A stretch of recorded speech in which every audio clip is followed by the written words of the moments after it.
এটা হচ্ছে Yamaha FZS version 3 FI এর টেলিস্কোপিক ফর্ক সাসপেনশন। কিন্তু টেলিস্কোপিক ফর্ক সাসপেনশন তো ওই বাইকে থাকে হইলো দুইটা, এখানে চারটা কেন, আবার সাইজেও হচ্ছে ছোট। ঘটনা যেটা হয়েছে এবার ব্যাখ্যা করি, সেটা হচ্ছে এই মোটরসাইকেলটা টপ লেভেলের একটা অ্যাক্সিডেন্টের শিকার হয়েছে।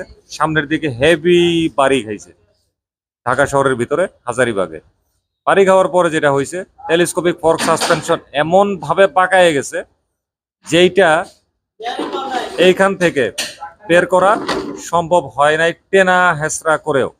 তারপরে কি করতে হয়েছে, এটা কাটতে হয়েছে এদিক দিয়ে, দেখছেন এই যে কাটার দাগগুলা, এটা কাটতে হয়েছে, কাইটা দুই ভাগ করে দুইটা সাসপেনশনকে বের করতে হয়েছে।